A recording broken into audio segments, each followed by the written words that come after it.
ఒకరు దేశ ప్రధానమంత్రి, మరొకరు రాష్ట్రానికి ముఖ్యమంత్రి. ఎన్నికల ప్రచారం ఉధృతమైన వేళ ఇద్దరి మధ్య వాటల యుద్ధం మరింత ముదురుతోంది. పోలింగ్ సమయం దగ్గర పడుతున్న కొద్దీ ప్రాసలు, వ్యంగ్యాస్త్రాలు, వాగ్బాణాలతో అగ్రనేతల వాగ్యుద్ధం తారాస్థాయికి చేరుతోంది. గతంలో విధానాలపైనే సాగే మాటల దాడి ఇప్పుడు వ్యక్తిగత స్థాయికి చేరింది.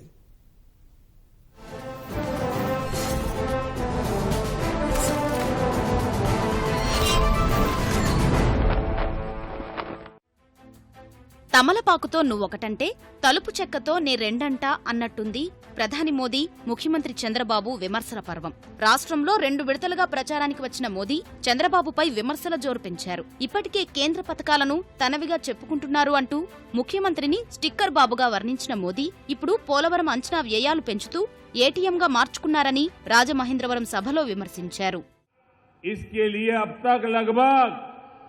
7,000 करोड़ रुपए आंध्र प्रदेश सरकार को रिलीज भी किए जा चुके हैं, लेकिन ये यूटन बाबू के लिए, ये टीडीपी के लिए ये पोलावरम प्रोजेक्ट एटीएम है, एटीएम उसमें से निकालो और भ्रष्टाचार का खेल खेलते रहो, यही उनका काम है. ప్రధాని మోదీ విమర్శలకు ముఖ్యమంత్రి చంద్రబాబు కూడా అంతే దీటుగా సమాధానమిచ్చారు. పోలవరం మన జీవనాడి, ఏదో ఈయన నాకు ఇచ్చారని మాట్లాడుతున్నాడు. మీరివ్వాల పోలవరం కాంగ్రెస్ పార్టీని ఆ రోజు చట్టంలో పెట్టింది జాతీయ ప్రాజెక్ట్ అని.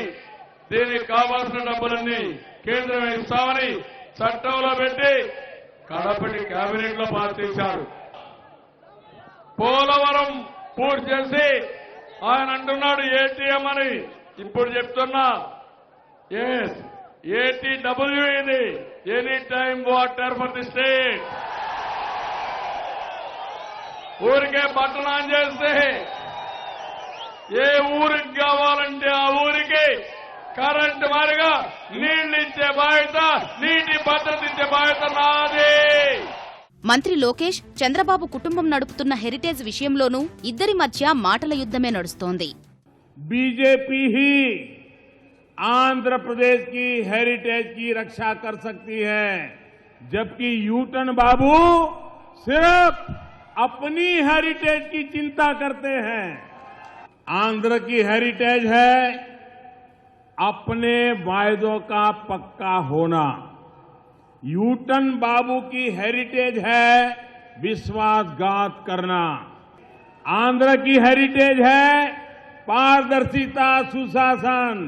यूटन बाबू की हेरिटेज है भ्रष्टाचार, भ्रष्टाचार, भ्रष्टाचार. నరేంద్ర మోడీ మార్గం చిల్లర రాజకీయాలు నేను చేయను. కడాన మా హెరిటేజ్ కూడా తింటాడు తమ్ముళ్ళు. మీకు అందరూ తెలుసు హెరిటేజ్. నేను 2 ఏళ్ళు గంటపోయా మా మిస్సెస్ ని గర్వపడుతున్నా. 27 సంవత్సరాలుగా రాత్రింబగుళ్ళు పనిచేసి ఒక కంపెనీ బిల్డప్ చేస్తే దానిపైన నరేంద్ర మోడీ కళ్ళు పడింది. కళ్ళు, పనికిరాని కళ్ళు, చౌకబారు విమర్శలు భరిస్తాం మనం. ఇవన్నీ ఎప్పుడైనా ఒక చిన్న అపవాదం వచ్చిందా ఈ కంపెనీలో? రాజశేఖర్ రెడ్డి మ్యాక్సిమం ట్రై చేశాడు. నీ వల్ల ఏమవుతుందని చెప్పా. 26 ఎంక్వైరీలు నడుపుకున్న దగ్గర చెప్పుకో, నీ ఇష్టం వచ్చేయి అని సవాలు విసిరి ఏమీ చేయలేకుండా పోయి తోక జాడించిన వ్యక్తి రాజశేఖర్ రెడ్డి అని చెప్పి కూడా నేను తెలియజేస్తున్నా.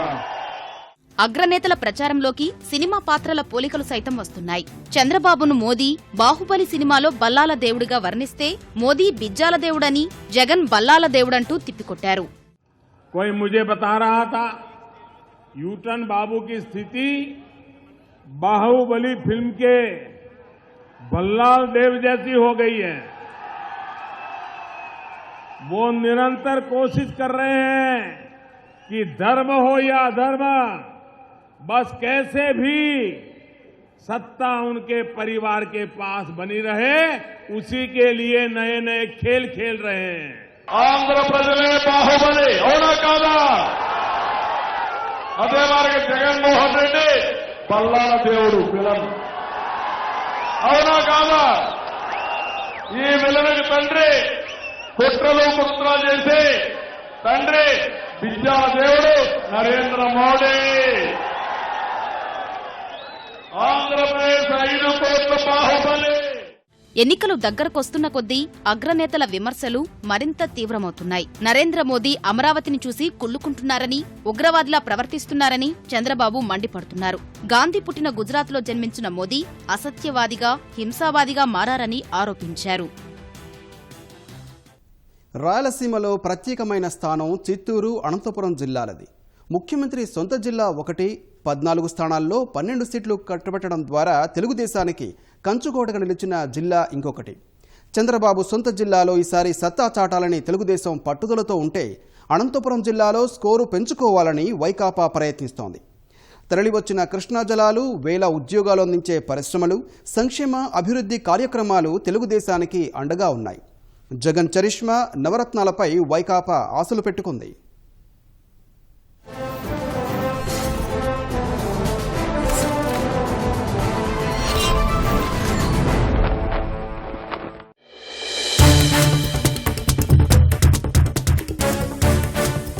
అనంతపురం దేశంలోనే రెండో అతి తక్కువ వర్షపాతం నమోదయ్యే జిల్లా. తీవ్ర వర్షాభావంతో బీడుబారిన ఆ భూముల్లో కృష్ణా జలాలతో సస్యశ్యామలం చేసిన ఘనత ఎన్నికల వేళ తెలుగుదేశానికి సానుకూల అంశం. అంతర్జాతీయ స్థాయి వాహన పరిశ్రమ కియా ఏర్పాటుతో ఉద్యోగ ఉపాధి అవకాశాలను పెంచి వలసలను నివారించిన చరిత్ర పసుపు శ్రేణులను ఎన్నికల ప్రచారం వైపు పరుగులు పెట్టిస్తోంది. ఇలాంటి నేపథ్యంలో అనంతపురం జిల్లాలోని హిందూపురం, అనంతపురం పార్లమెంట్ నియోజకవర్గాల పరిధిలోని 14 శాసనసభ నియోజకవర్గాల్లో విజయం సాధించడానికి 2 ప్రధాన పార్టీలు సర్వశక్తులు ఒడ్డుతున్నాయి.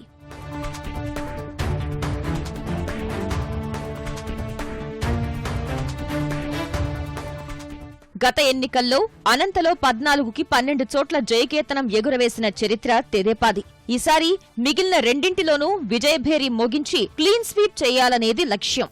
అందుకే గతంలో ఓడిన కదిరి, ఉరవకొండలపై ప్రత్యేకంగా దృష్టి సారించారు. హిందూపురం నుంచి బాలకృష్ణ రెండోసారి బరిలో దిగారు. పుట్టపర్తి, పెనుకొండ, ధర్మవరం నియోజకవర్గాల్లో సిట్టింగ్ ఎమ్మెల్యేలు పల్లె రఘునాథరెడ్డి, పార్థసారథి, వరదాపురం సూర్యనారాయణ ప్రచారంలో దూసుకుపోతున్నారు. రాప్తాడు నుంచి పరిటాల శ్రీరామ్ అరంగేట్రం చేస్తున్నారు. మంత్రి పరిటాల సునీత చేసిన అభివృద్ధితో పాటు పరిటాల శ్రీరామ్లో పరిటాల రవిని ప్రజలు చూస్తుండడం ఆయనకు కలిసి వస్తోంది.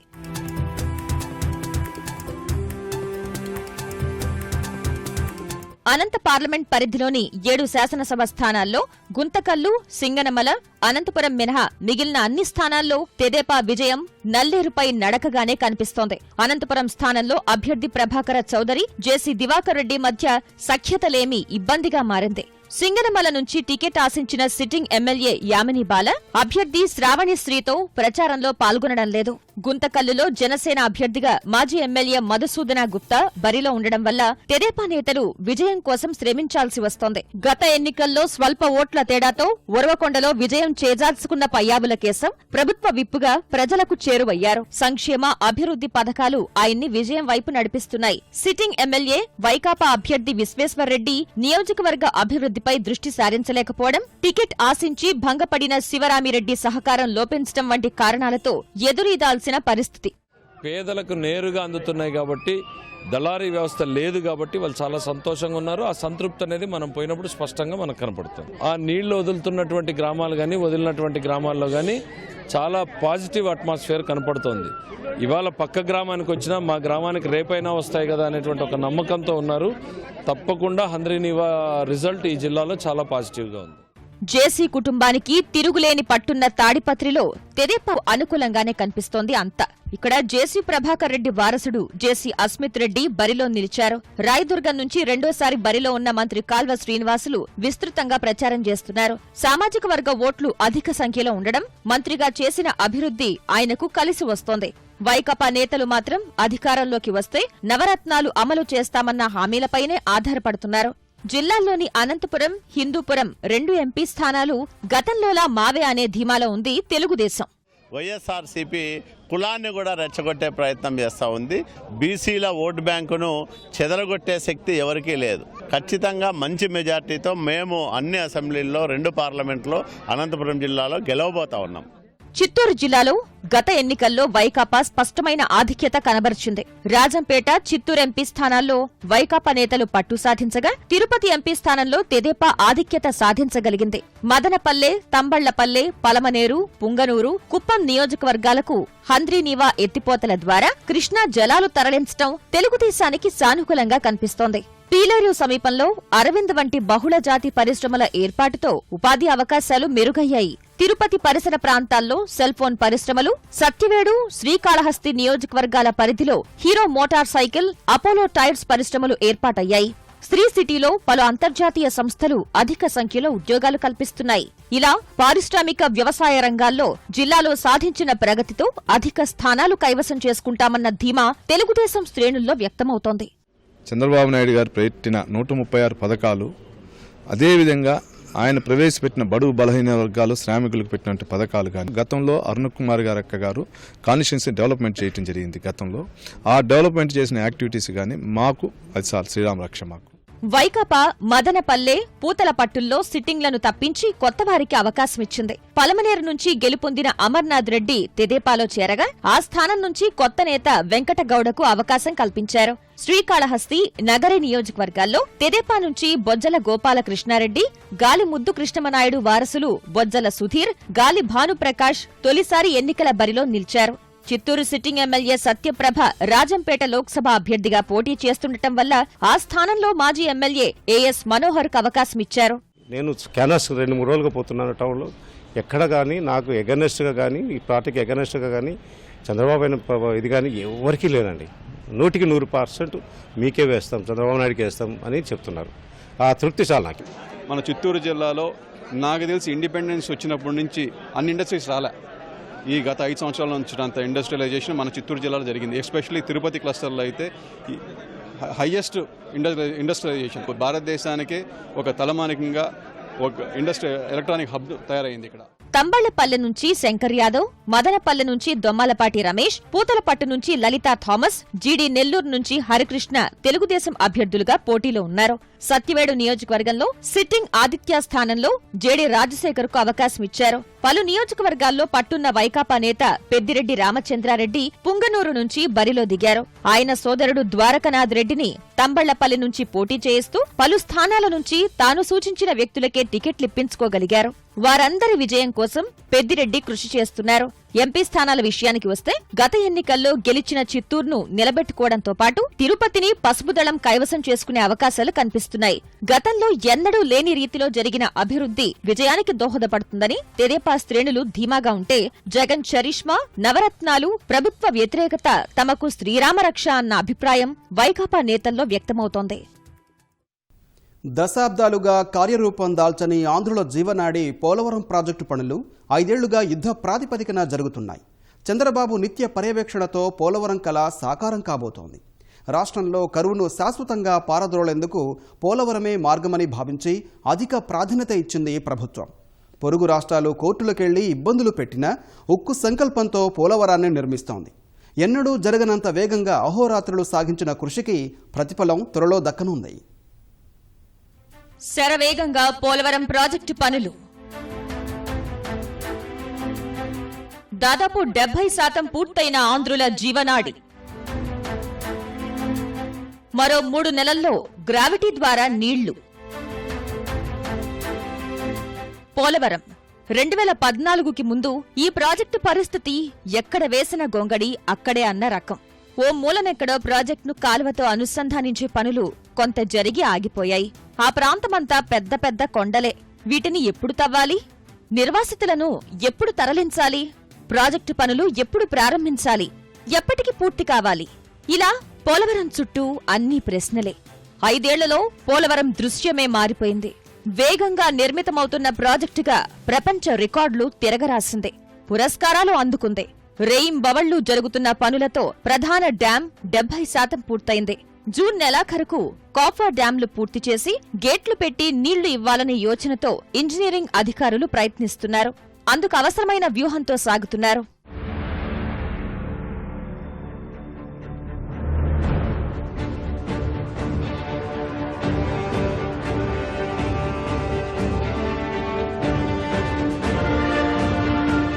పోలవరం ప్రాజెక్టులో కీలక ప్రాంతం స్పిల్వే. 2015లో ఆ పనులు ప్రారంభమయ్యాయి. ఇదొక్కటి చాలు పోలవరం పనుల వేగం ఏ స్థాయిలో ఉందో చెప్పడానికి. ప్రస్తుతం స్పిల్వే నిర్మాణం కీలక దశకు చేరుకుంది. 4 ఏళ్లలో కేవలం స్పిల్వే ప్రాంతంలో 161 లక్షల క్యూబిక్ మీటర్ల మేర మట్టి తవ్విపోశారు. మట్టి తవ్వకాల తర్వాత 11.02 లక్షల క్యూబిక్ మీటర్ల మేర కాంక్రీట్ పనులు చేశారు. స్పిల్వే ముందు స్టిల్లింగ్ బేసిన్ ప్రాంతంలోనూ 3.64 లక్షల క్యూబిక్ మీటర్ల మేర కాంక్రీట్ పని జరిగింది. ఇంకా 3.02 లక్షల క్యూబిక్ మీటర్ల మేర కాంక్రీట్ పని చేయాల్సి ఉంది. స్పిల్వే తర్వాత మరింత కీలకమైనది స్పిల్ ఛానల్. పోలవరం ప్రాజెక్టులో గోదావరి నది మార్గం మళ్లించి మరీ ఈ నిర్మాణాలు చేపడుతున్నారు.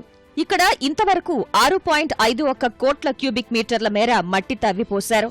అంటే ఇక్కడ కొండల్ని పేల్చి మట్టిని తవ్వి ఆ తర్వాత అక్కడ కాంక్రీట్ పనులు చేస్తున్నారు. ప్రస్తుతం 11.12 లక్షల క్యూబిక్ మీటర్ల మేర కాంక్రీట్ పనులు పూర్తి చేశారు. మరో 7.63 లక్షల క్యూబిక్ మీటర్ల మేర కాంక్రీట్ పోస్తే పని పూర్తయినట్లే. ప్రధాన డ్యాం నిర్మించాలంటే ఎగువ, దిగువ కాఫర్ డ్యాంలు కీలకం. ఎగువ కాఫర్ డ్యాం పొడవు 2045 మీటర్లు. మట్టి, రాళ్ల పని 72.56 లక్షల క్యూబిక్ మీటర్ల మేర జరగాలి. అయితే ఇంతవరకు 26.27 లక్షల క్యూబిక్ మీటర్లు పూర్తి చేశారు. ఇక దిగువ కాఫర్ డ్యాం 1417 మీటర్ల పొడవున నిర్మితమవుతోంది. మొత్తం 26.84 లక్షల క్యూబిక్ మీటర్ల మేర మట్టి, రాయితో నిర్మాణం చెయ్యాలి. ఇంతవరకు 6.10 లక్షల క్యూబిక్ మీటర్ల మేర కట్టడం పనులు సాగాయి. పోలవరం ప్రాజెక్టులో ప్రధాన ఘట్టం గేట్ల ఏర్పాటు. నిజానికి చాలా ప్రాజెక్టుల్లో స్పిల్వే పనులు పూర్తయిన తర్వాత గేట్ల ఏర్పాటుపై దృష్టి సారిస్తారు. పోలవరంలో మాత్రం ముందస్తు వ్యూహంతో ప్రాజెక్టు ప్రాంతంలోనే గేట్ల ఏర్పాటు కోసం స్కిన్ ప్లేట్ల తయారీ పూర్తి చేశారు. వాటిని పియర్ల మధ్య అమర్చడమే కీలకం. ఇప్పటికే ఒక గేట్ కొంతమేర ఏర్పాటు చేశారు. మిగిలినవి ఒక్కొక్కటిగా ఏర్పాటు చేయనున్నారు. పోలవరం ప్రాజెక్టుకు ఖర్చు చేసే ప్రతి పైసా కేంద్రమే ఇస్తుందని భరోసా ఇచ్చింది. 57,940 కోట్లతో సవరించిన అంచనాలు కేంద్ర సాంకేతిక సలహా కమిటీ ఆమోదించింది. ఇంకా పెట్టుబడి ఆమోదం, జలవనరుల శాఖ, కేంద్ర ఆర్థిక శాఖల నుంచి అనుమతి రావాలి. ఇంతవరకు పోలవరం ప్రాజెక్టుపై 16,205 కోట్లు వ్యయం చేశారు. ఈ మొత్తంలో 2014కు ముందు చేసిన ఖర్చు 5,136 కోట్లు కాగా 2014 నుంచి చేసిన ఖర్చు 11,069 కోట్లు. రాష్ట్రమే మొత్తం ఖర్చు చేయగా కేంద్రం ఇచ్చిన నిధులు 6,727 కోట్లు. ఇంకా 4,342 కోట్లు రావాల్సి ఉంది. ఎంత శరవేగంగా పనులు పూర్తవుతున్నాయంటే ఆ వెనుక సీఎం చంద్రబాబు కృషి ఎంతో ఉంది.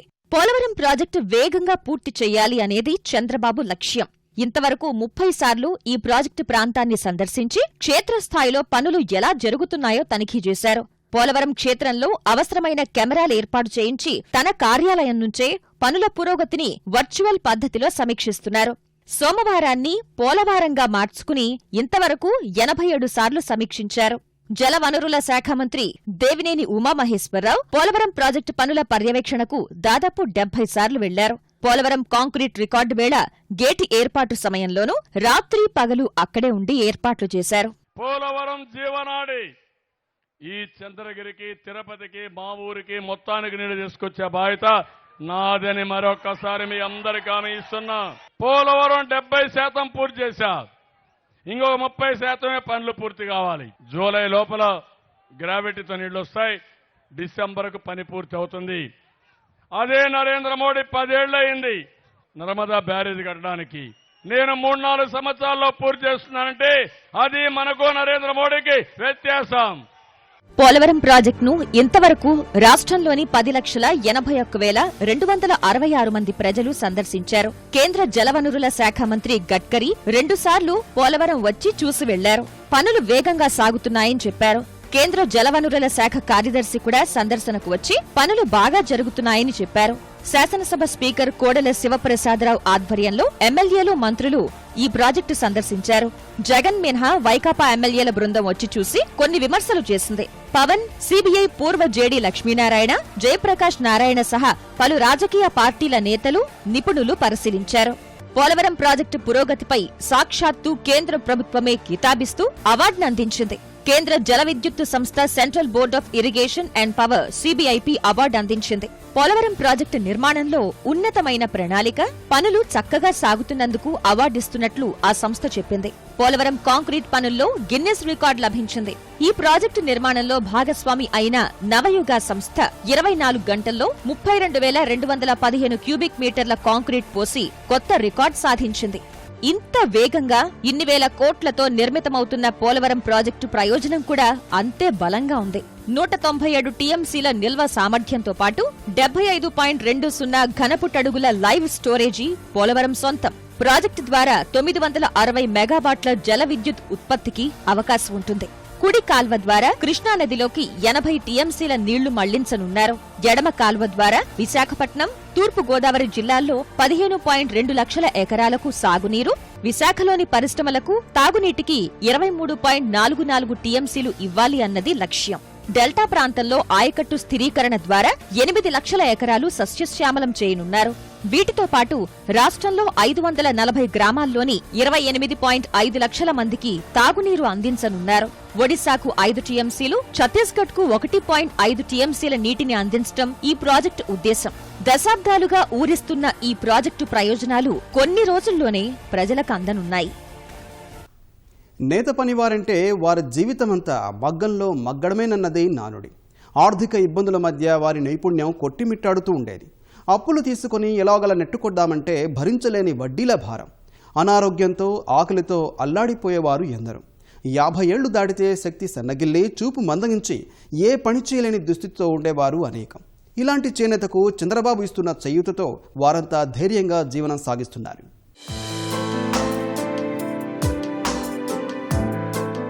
చేనేత దేశంలో ఒకప్పుడు ఎంతో మందికి అన్నం పెట్టిన రంగం. మన వాళ్ల పనితనాన్ని దశ దిశలా చాటి చెప్పిన వైభవం. కానీ నేడు ఆ ప్రాభవం కొడిగట్టిపోతోందే. ఒక్కొక్కరుగా వృత్తి నుంచి తప్పుకుంటున్నారు. ఈ తరం వారు ఎవరూ అటువైపు కన్నెత్తి చూడడం లేదంటే అతిశయోక్తి కాదు. అంతటి దుర్భరంగా ఉంది నేతన్న పరిస్థితి.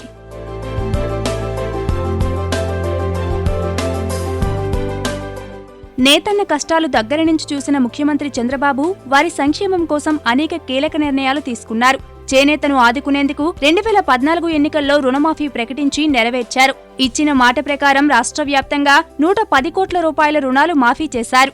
మొగ్గం మీద 30,000 అప్పు తెచ్చుకున్నాం సార్. అంటే చేనేత మొగ్గం మీద తెచ్చుకున్నాక ఆయన ఎన్నికల్లో మామూలుగా హామీ ఇచ్చాడు, చేనేత రుణమాఫీ చేస్తాము, మీరు ఇబ్బంది లేదు అన్నట్టుగా. అంటే మేము అప్పటి నుంచి కట్టడం ఆపేశాక ఆ 30,000 ఆయన రాగానే మనకి రద్దు చేసాడు.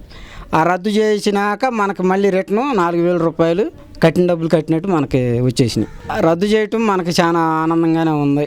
చేనేత లోన్ తీసుకున్నాము. చేనేత లోన్ తీసుకుంటే కొంతకాలం కట్టాము. తర్వాత ఏమో రుణమాఫీ అయింది. తర్వాత ఒక 3-4 కిస్తులు 5 కిస్తులు కట్టాము. తర్వాత రుణమాఫీ కొంత వచ్చింది. రాష్ట్ర వ్యాప్తంగా 25,000 మంది చేనేత కార్మికులకు నెలకు 2,000 రూపాయలు పింఛను ఇస్తున్నారు. గతంలో 65 ఏళ్లు దాటితేనే వృద్ధులకు వృద్ధాప్య పింఛను వచ్చేది. చేనేత గ్రామాల్లో 100లో అర్హులున్నా ఏ కొద్ది మందికో పింఛను వచ్చేది. నేతన్న కష్టాలు గుర్తించిన ప్రభుత్వం 50 సంవత్సరాలు దాటిన వారందరికీ పింఛను ఇస్తోంది. నెలకు 1,000 రూపాయలు ఉన్న మొత్తాన్ని రెట్టింపు చేసింది. ఈ సాయం తమ కష్టానికి చేదోడు వాదోడుగా ఉంటోందని నేతన్నలు సంతోషం వ్యక్తం చేస్తున్నారు. చంద్రబాబు నాయుడు ఇచ్చిన పింఛను పుణ్యం అంట మాకు ఖాతా కొత్త కొంతవరకు బియ్యంకైనా మాకు సేఫ్టీగా ఇది అవుతుంది. నెలకొచ్చి కథ బాగానే ఉంది. గవర్నమెంట్ వచ్చిన తర్వాత తెలుగుదేశం గవర్నమెంట్ వచ్చిన మొన్న 2 నెలల నుంచి 2,000 కాటికి ఇస్తున్నారు. 3 నెలల కాడి నుంచి అంతకుముందు 1,000 రూపాయల కాటికి ఇచ్చారు. గతంలో చేనేత పెన్షన్లో ఏదో మొక్కుబడిగా ఈపురపాలెం పంచాయతీలో ఒక 400 పెన్షన్లు అర్హులైతే ఏదో ఒక 50 ఇచ్చేవాళ్ళు. కానీ చంద్రబాబు నాయుడు ముఖ్యమంత్రి అయ్యాక ఎంతమంది అయితే అర్హులు ఉండారో వాళ్ళందరికి కూడా చేనేత పెన్షన్లు ఇవ్వడం జరిగింది. ఇప్పటికి మామూలుగా వృద్ధాప్య పెన్షన్ 60 సంవత్సరాలకి ఇస్తున్నారు. మాకు చేనేతలకి 50 సంవత్సరాల కానించి ఇస్తున్నారు. మాకు 6 సంవత్సరం క్రితం నుంచి నాకు వస్తుంది. నేతన వేస్తే 5-6 వేలు వస్తాయి. ఇది నాకు చేయూతగా బాగుంది. నూలు కొనుగోలుకు 20% ఉన్న మార్కెట్ ప్రోత్సాహాన్ని 40%కి పెంచారు. థ్రిఫ్ట్ స్కీమ్లో భాగంగా అందించే 8% ఆర్థిక సహాయాన్ని కేంద్రం రద్దు చేస్తే రాష్ట్ర ప్రభుత్వం కొనసాగిస్తోంది. ఇవన్నీ నేతన్నకు వెన్నుదన్నుగా ఉన్నాయి. వారికి ఆసరాగా నిలుస్తున్నాయి. పిల్లల భవిష్యత్తు కోసం కార్పొరేషన్ కూడా ఏర్పాటు చేశారని చేనేత సంఘాల ప్రతినిధులు చెబుతున్నారు. సెంట్రల్ గవర్నమెంట్ 8%, రాష్ట్ర ప్రభుత్వం 8%, లబ్ధిదారులుగా చేనేత కార్మికుడు 8% కడితే మొత్తం కలిసి 2 సంవత్సరాలకి 3 సంవత్సరాలు ఒకసారి ఒక అమౌంట్గా ఇచ్చేవాళ్ళు. కేంద్ర ప్రభుత్వం ఆ పథకాన్ని రద్దు చేయడం జరిగింది. గౌరవ ముఖ్యమంత్రి గారికి ఈ విషయాన్ని విజ్ఞప్తి చేయగా రాష్ట్ర ప్రభుత్వమే పూనుకొని ఆ పథకాన్ని మరోసారి పునరుద్ధరించడం జరిగింది. చంద్రబాబు ఇచ్చిన మాట ప్రకారం అన్ని విధాలుగా ఆదుకున్నారని, భవిష్యత్తుపై ఆశలు కల్పించారని చేనేత కార్మికులు ఆనందం వ్యక్తం చేస్తున్నారు.